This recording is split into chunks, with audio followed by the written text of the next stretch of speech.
What's hacking? It's Quackin'. Welcome back to another episode. This time, I went to ZipCon in Akron, Ohio. That's right. This is a very small convention, probably the smallest convention I went to. Might even been the cheapest, most inexpensive. But I went here with the intent of just simply meeting some friends, and instead I ended up finding out that they actually had the rarest, most obscure game ever. And I gotta say, I was in Japan recently, and I'm actually re-recording this video because I accidentally realized I looked like a mess in that video because I was rushing to get it out, but I didn't even get it anyways. But I was in Japan. I didn't even see this in Japan, and it's a Japan-exclusive game, Sega Sonic the Hedgehog. Now, this game in particular, I gotta say, it uses a trackball where you like flip your hand to be able to move yourself, and I think it's got about 7 stages. I unfortunately did not beat the game. I came very close to beating the game. The person you're seeing who's playing on screen here is not me. It's someone that was like, oh, hey, can I do it by myself, guys? I think the second person weighed me down. And he still didn't beat the game anyways. He was like, came within a second of beating it. But I thought it was a pretty interesting game, I gotta say. I really liked it. Person I played with, it's co-op. Mighty and Ray are in that game, as you know, from Sonic Mania. And I really enjoyed it. I honestly wish it was released in the Sonic Gems collection, because apparently it's supposed to be in there. I'm hoping that it gets re-released someday, because it's not like you couldn't just, get a trackball. Like, there's trackballs you can buy anywhere, so you could just hook it up to your computer, and there you go. Yeah, I know a small amount of people could actually play it, but it's like, guys, game preservation. Money, I guess, matters more. Sega's known for freaking delisting all kinds of things, so I guess that's not really going to happen. But I gotta say, it was really cool, and I'm glad I was at least able to experience it and play it.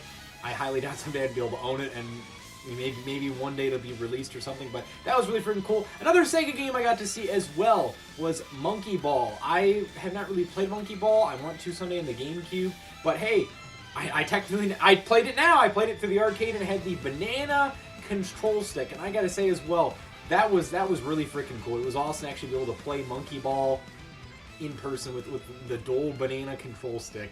And it had the Dole bananas in there as well. Was pulling off some cool moves, some cool slick moves in that game. It was really quite the Sega-thon, I gotta say. Apparently, the person I was playing with, they said that there wasn't really a whole lot of cool games last year, but it was really cool to see the obscure game Sega Sonic the Hedgehog.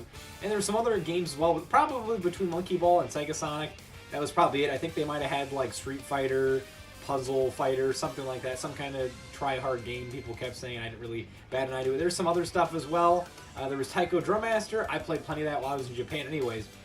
But anyways, though, real quick at the end of this video, I'll also talk about as well, I got some pickups. I just kind of have this Kirby here as like a little display.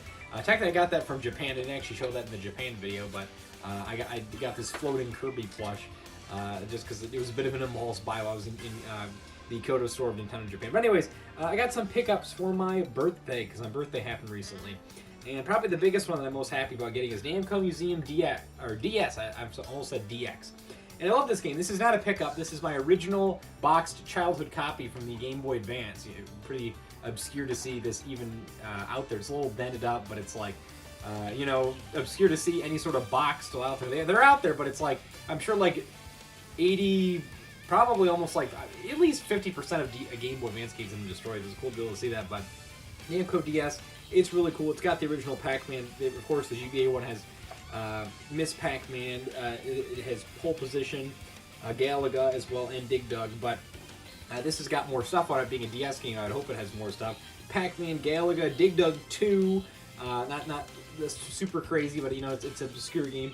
Xevious, Tower of Draga, Mappy, Galaxian, and Pac-Man Versus. That's pretty freaking cool. I thought Pac-Man Versus was only on the GameCube and Switch. That's awesome to see Pac-Man Versus is also on here as well, because it's a really cool obscure game. It plays kind of like Luigi's Ghost Mansion on Nintendo Land. I guess technically this, is a predecessor to it, but really freaking cool. I'm enjoying this so far. It's awesome, because I just love Namco Museum. I love the Namco Classics. Really freaking cool. I got Steel Diver for $3. I never actually had this before. I'm like, you know what? I'm just looking for some cheap stuff. I don't have a ton of money because I blew a bunch of stuff while I was in Japan. Steel Diver it up, launch title for the 3DS. I love the 3DS. Gotta add more to my collection right there. Speaking of 3DS as well, Virtue's Last Reward. This is from the Zero Escape series. This is the last game in that series, so it's basically like a story kind of thing. I should buy the other ones first before I check this out, but Andrew from the Game Display loved this game. I wanted to get it, and it was a solid price. So I'm just like, you know what? I'll get that. And, while I was there as well, there was a thrift store nearby. I was like, you know what, this is a game from my childhood. No manual, unfortunately, but I remember playing this with my cousin. This is Cars. This is a big game. I was just recently rewatched all the Cars movies from Pixar / Disney, or Disney bought Pixar, so technically it is Disney, but you know, whatever. Cars 1, the original Cars. I remember playing this with my cousin.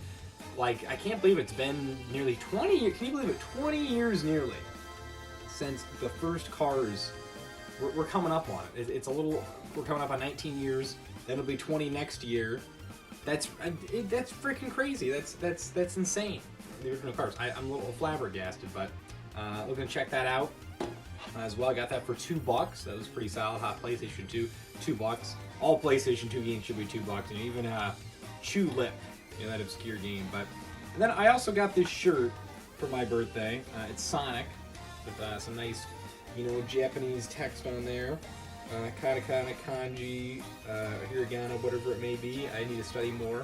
Sonic the Hedgehog. I'm not exactly a huge Sonic person, but honestly, it's pretty fitting, I feel, to show this shirt off when I played Sega Sonic the Hedgehog, and I really liked it. You know, I'm just glad I love obscure games. I love to play rare, obscure things like that. But you know, anyway, with that being said, then now that I've played Sega Sonic the Hedgehog, pretty fitting because it's, you know, it's got Japanese text too, being an obscure game. Let me know what you thought about down below. Do you think you'll ever be able to play that game someday? Have you played it yourself? What do you think about it? With that being said, then, hope you have a great rest of your night, day, time zone, and of course, I gotta go take a shit.